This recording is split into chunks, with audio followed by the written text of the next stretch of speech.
Muy bien, vamos. ¿Cómo te va, Thaís? Un aplauso Gracias por para la venir. tierra, ¿no? ¿Cómo? Un aplauso para la tierra. Un aplauso para la Sí, tierra. muy ¿Cuántos bien. años tiene la tierra?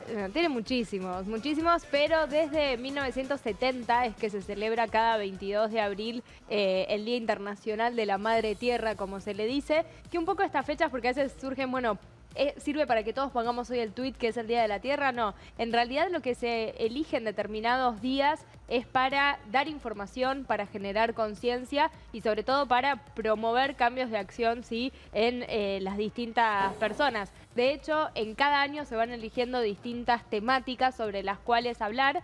Este año puntualmente tiene que ver con proteger a nuestras especies, ¿sí?, a lo que son las distintas especies animales. Pero sobre todo primero les quería contar brevemente por qué es que se eligió un 22 de abril y es interesante relacionarlo con lo que está pasando en la actualidad con las distintas movilizaciones, porque yo dije una fecha, 1970. Venimos históricamente, ¿sí?, de toda una década antes de movilización, ¿sí?, sobre todo movilizaciones pacifistas. Y en los Estados Unidos fue donde empezó a surgir esta idea de, bueno, también ese movimiento, ¿qué pasa si no lo llevamos a el mensaje por proteger justamente a la tierra? Por empezar a generar conciencia sobre el impacto de nuestras actividades, la contaminación que ya se empezaba a ver. Y fue el senador de Estados Unidos, Gaylord Nelson, justamente el que movilizó, ¿sí?, sobre todo estudiantes universitarios. Y un 22 de abril de 1970 es que más de 20 millones de personas en Estados Unidos salieron, ¿sí?, justamente a la calle a manifestarse. Y eso, lo que es interesante es que no solo dio lugar al Día de la Tierra, sino que, por ejemplo, tuvo una acción concreta desde el punto de vista político, que en los Estados Unidos se creó la Agencia de Protección Ambiental. Hoy un poco más cuestionada, ¿sí? Hoy sin fondos. Hoy sin fondos, sin acciones, sin políticas, porque, bueno, obviamente está Donald Trump, que de hecho la primera persona que Donald Trump puso a cargo de esa agencia había dicho antes en campaña que había que hacerla desaparecer a la agencia. Por suerte la agencia sigue, pero bueno, con menos quizás importancia desde el punto de vista de las acciones que está haciendo. Pero entonces fue una movilización. ¿Y por qué relaciono eso que pasó hace tantos años, hace 49 años, con lo que está pasando ahora? Porque ahora hay mucha movilización y sobre todo desde los jóvenes. Hemos hablado acá de Greta Thunberg, esta joven, sí, de 16 años, sueca, que está movilizando, sí, a estudiantes alrededor del mundo, y veremos cuáles serán, si las hay, consecuencias políticas de todo este movimiento, que en realidad el reclamo hoy es contundente respecto de acelerar la acción frente al cambio climático. Como les dije recién, el lema de este año es proteger a nuestras especies.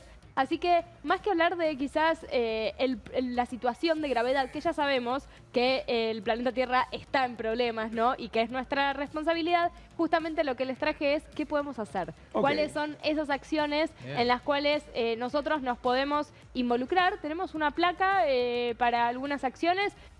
Si no, para empezar a decirles, consumir responsablemente, en primer lugar. Recién nos escuchaba hablar mucho de lo que tiene que ver con la alimentación. Y en esto, sobre todo, consumir responsablemente, ejemplo, no comer carne.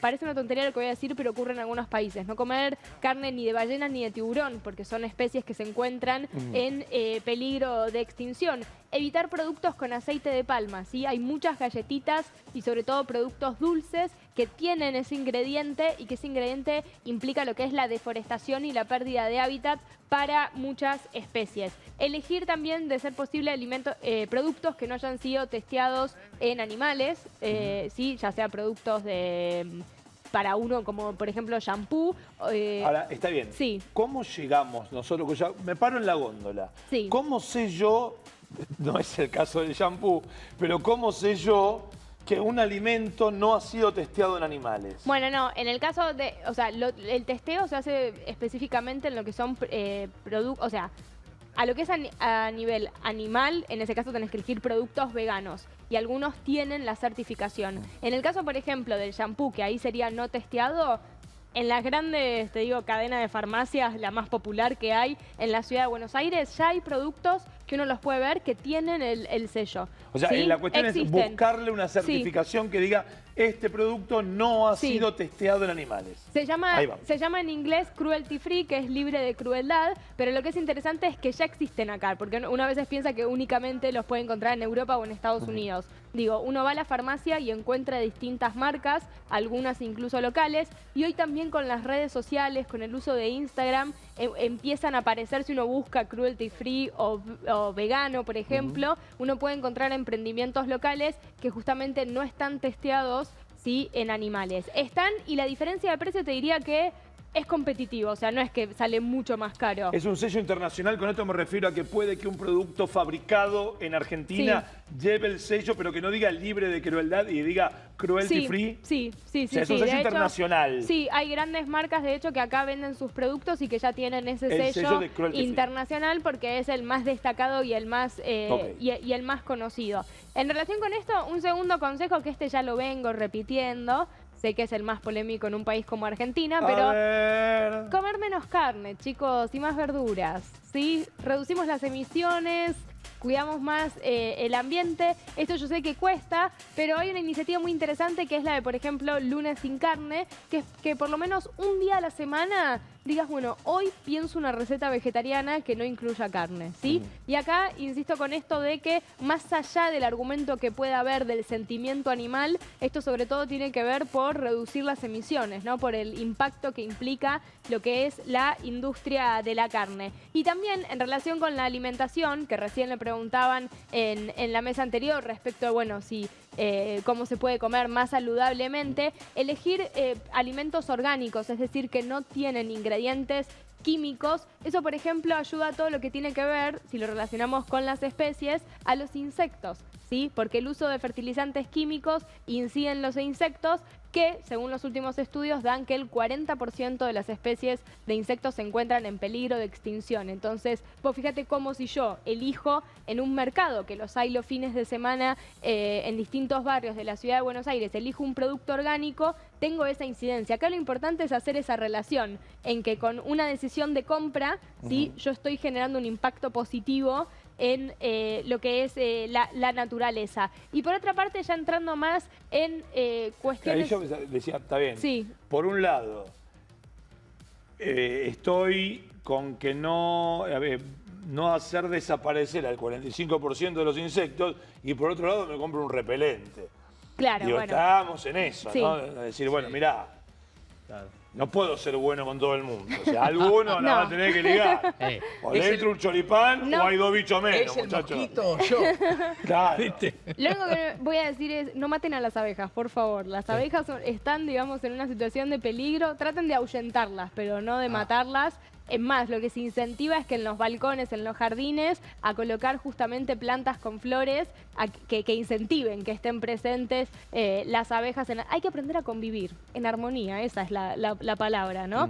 Después, por otra parte, el tema de también denunciar, sí, sobre todo lo que tiene que ver con maltrato, y denunciar también mascotismo. Recién me preguntaban en producción mascotismo, pero ¿qué es esto? 2019. Es cuando te pones una careta de cuero negra y la...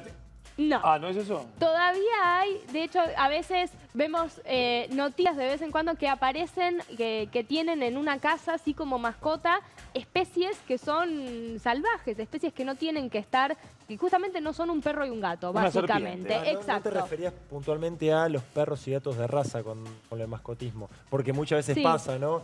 Uno compra el perrito, pero claro, la madre está por serie, teniendo eso hijos sería, cada 3 meses. eso sería también situaciones de maltrato animal, que de hecho ahora acá en Argentina se están trabajando en un proyecto de reforma de la ley de maltrato animal para que las penas sean más elevadas y para que también abarquen otras cuestiones. Hoy, por una situación de maltrato animal, como por ejemplo el caso del año pasado de Chocolate, este perro que habían despellejado, solo 1 año de prisión se le dio, se confirmó la semana pasada la pena para el culpable, que uno dice 1 año y terminó maltratando y matando a un animal. Eso es lo que se está haciendo. En el caso del mascotismo tiene que ver sobre todo con especies salvajes, ¿sí? Que lamentablemente hay un comercio ilegal detrás de eso, y de golpe te venden, ¿sí? No sé, una víbora, como él mencionó, para que la tengas de mascota. Eso no está bien, hay que denunciarlo, y eso también se puede denunciar como turista. Está muy de moda ahora en lugares más al aire libre de sacate la foto con tal animal. Y la realidad es que ahí es una situación en la que se está maltratando, ¿no? Al animal. A mí me gusta siempre decir, ¿te querés sacar la foto? Sacate la foto en la que aparezca el animal, pero sin molestar, ¿no? Al animal, no tener que exponer al animal en esa situación. ¿Tu opinión del turf? ¿Por qué? Porque digo, es un deporte en donde, bueno, el caballo, se utiliza el caballo, el polo, hay clonación de animales. Bueno, eso depende desde qué lugar uno lo mire. En los proyectos que se está trabajando de reforma justamente de la ley de maltrato animal, hay algunas iniciativas que buscan incidir sobre eso también, sobre el tema, por ejemplo, del polo, ¿no? Y de otras actividades deportivas en las cuales se usa animal. Polo, pato, sí, todo lo que usa animal, sí. Yo creo que ahí el límite está en cuánto, digamos, bienestar tiene el animal y cuánto se está utilizando para entretenimiento humano, ¿se entiende? O sea, desde ese punto de vista la relación. Porque, por ejemplo, hay actividades que se hacen con caballos para recuperación, ¿sí? de personas, que en ese caso hay un bienestar de ambas partes, ¿no? Que se busca generar. Creo que son los nuevos debates que se vienen y en el proyecto de reforma de la ley de maltrato animal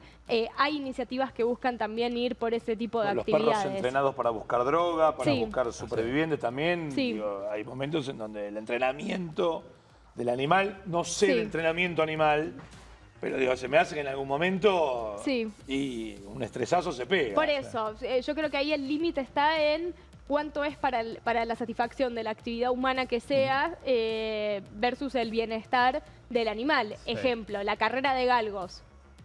¿A quién buscaba únicamente entretener? Al hombre, ¿sí? Era totalmente era totalmente perjudicial con la suma para que el los animal. descartaban a los perros.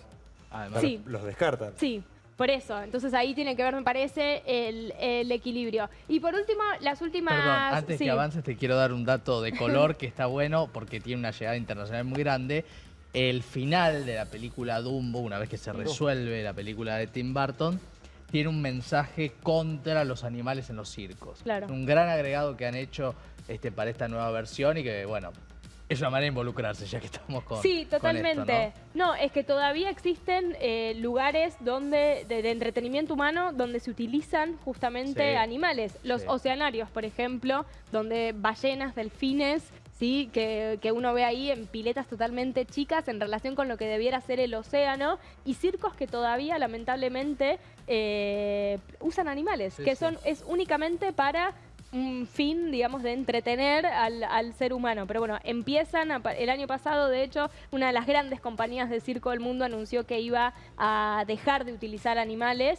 Entonces me parece que de a poco, a medida que se genera conciencia y a medida que también la gente, con su decisión de compra, ¿sí? Toma una decisión, es decir, si dice, bueno, no voy a ir a un circo con animales, me parece que ahí eso es lo importante. Para cerrar las últimas dos, una que repetimos mucho, reducir la basura que se genera, sobre todo la plástica, pensando en las especies en los océanos. Siempre yo digo, si no hay un cesto, lo guardamos y lo tiramos después en casa.